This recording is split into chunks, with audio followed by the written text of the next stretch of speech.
Welcome, everyone.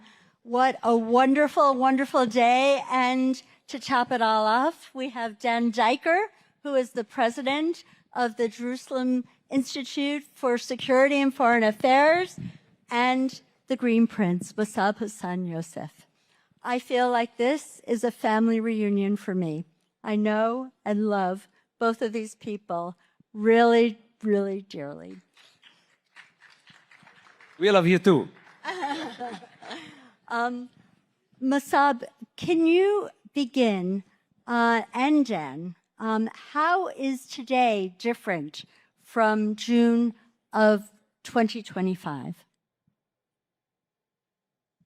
when we first went to war, the 12-day war? First of all, it's so good to see you. It has been a while. If it wasn't for you, I wouldn't be here actually today.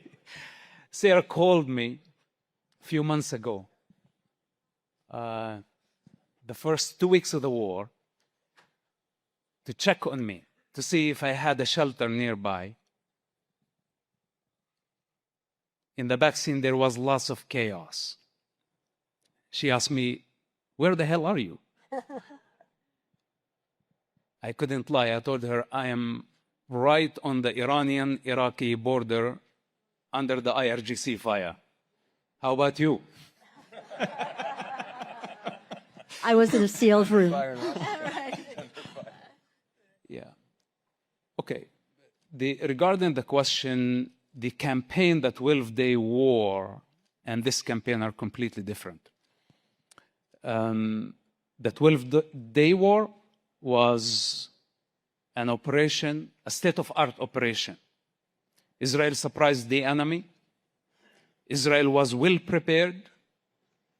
And Israel did not have friends who kept complaining every step of the way, who proved to be just loud. In fact, 12 days, Israel cornered Ayatollahs, surprised them in the most powerful way. While they were suffocating under complete shock, someone else came to do what? To reap the reward. They saw Israel winning. They got attracted. They love success.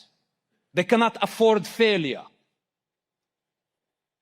They stopped what they were doing and they just came to be part of the process. Why? Because the 12-day war was a state-of-art military operation.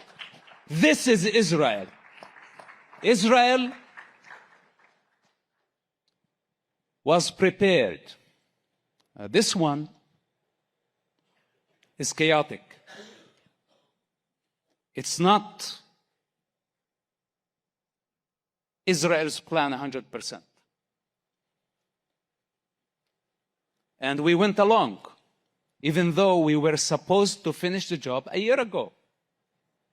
The 12th day should have continued all the way to the end.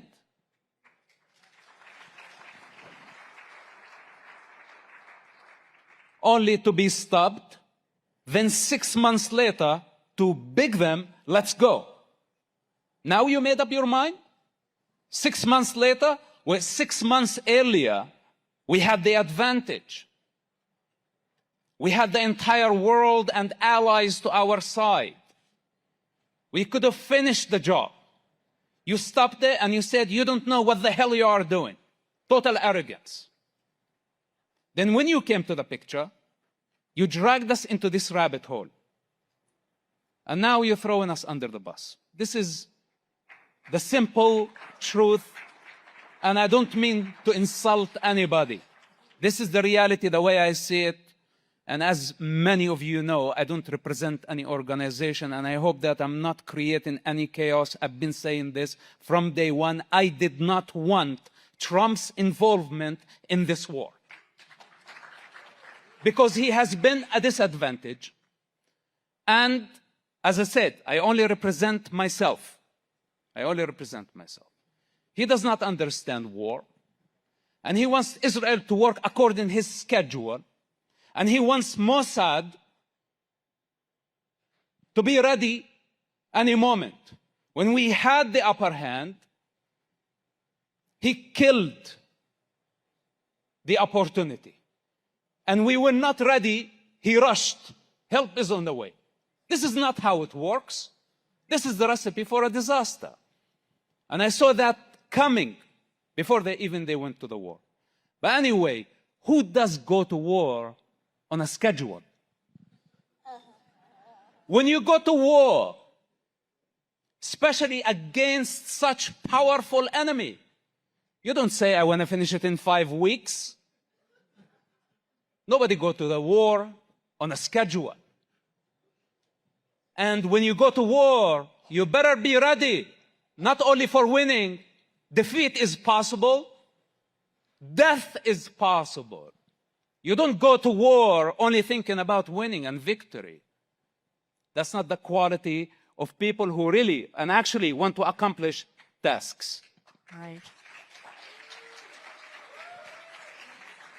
Dan, I'd like to find out from you why you feel, especially during this time of war, defensible borders are necessary for the state of Israel. I'll answer that in 10 seconds, but okay. I want to just repeat something that Ambassador Ardan said. What Mossab has just said now has been a thesis of the way a Middle Eastern expert, indigenous to the region, understanding political culture, understands the way it works in the Middle East. Ambassador Ardan said narrative warfare is a national security issue for us. And what we learned at the JCFA from Mossab, from working with him for a long time and listening, is that we have to start thinking like we are an indigenous member, the most indigenous member of what is today the Arab Muslim majority Middle East. We are the ultimate indigenous member. And just as Ambassador Dunn said, it is a national security imperative for us to take what's called, what the Russians called Russian political warfare, hybrid warfare. And what you just heard from Mossab now is the way we need to think as Middle Easterners about how to solve and win wars in the Middle East. Now, as part of that, the last 10 seconds is defensible borders, as many people know in this room, has been an Israeli security doctrine since the lightning victory in 1967. It applied to what they called Gav Hahar, the Judean Samarian hill ridge, giving us topographical advantage and strategic depth on our eastern side. We now are expanding that to the north opposite Lebanon. Clearly, Lebanon is critical never to leave for the foreseeable future the Litani and even up to the Awali River and south, because that is going to give us the buffer zones, the demilitarization areas that we need in order that we do not ever experience another October 7th, and it also applies to Gaza. I'd like to hear from each of you what you think the most pessimistic scenario coming out of this is and the most optimistic scenario.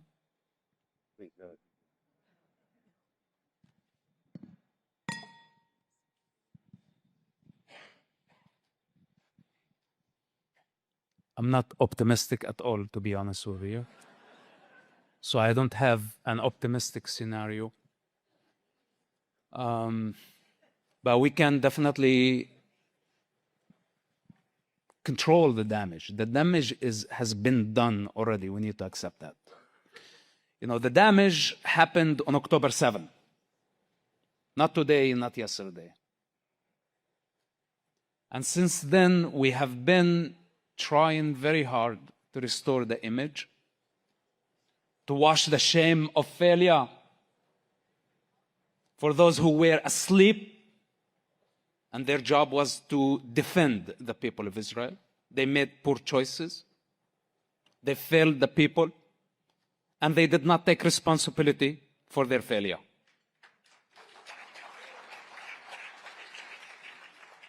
And since then, we have been fighting very hard on multiple fronts, trying to get out of that situation. This is a lose-lose situation. If I tell you that we're going to emerge out of this in the immediate future as victorious, I'll be lying to you. The situation is very hard, and more people are turning against truth, not only against Israel. They're siding with the hype, they're siding with the trendy narrative, the victim narrative. And Israel, to them, whether if they are public or policymakers, decision makers, Israel has become a liability rather than an asset. Even though in reality, Israel is their greatest asset. They wouldn't be here. They wouldn't be in this position without Israel. And now they want to appease the beast and please the public opinion. So congratulations, you are going to win the next elections, but you just sabotaged the cornerstone, the main pillar of the entire structure when you turned against Israel, especially when it's bleeding. I don't think that the Arabs, the Muslims, the anti-Semites, the anti-Israel has the capacity to annihilate the state of Israel. I think this is impossibility.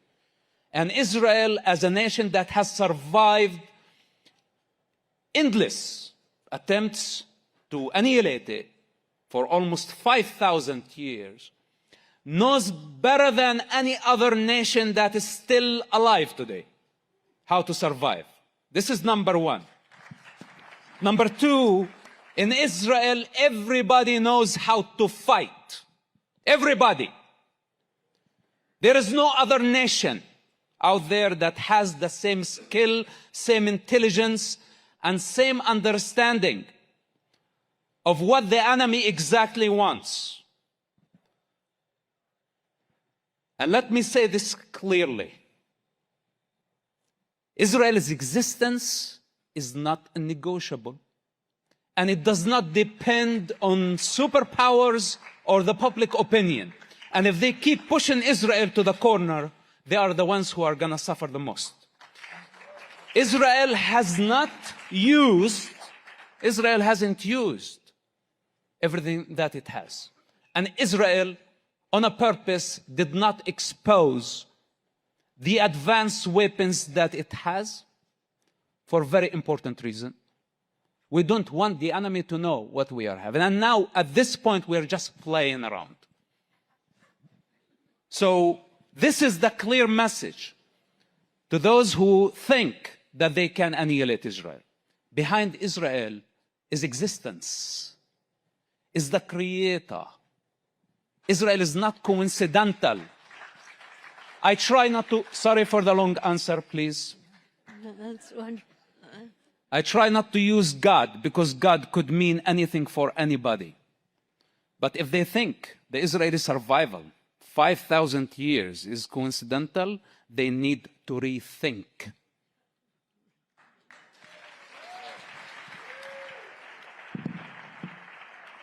Jen, if you could just add to very that. quickly. Very I feel like I'm back in yeshiva with a Rosh Yeshiva. Mossab, You're not invited to the party. Mossab said he's pessimistic, but I kind of feel better about myself after having listened. And all of us, and I'll tell you, I very quickly, because we're here to hear Mossab, I feel very optimistic, ultimately. Optimistic because of this last 2.5 days, Alex and JNS. This is the most extraordinary collection of people over the last 3 days. This is the future of Israel. This room. And, you know, many of us sent our children to fight.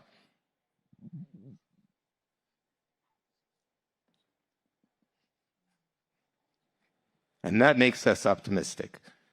Because our children, our daughters and our sons, who fought for us from the 7th to victory that we achieved until today, and we haven't finished the job, but our children are the warriors of Israel and an example, a moral example to the world about what a light unto the nations really means. And that makes me very, very optimistic.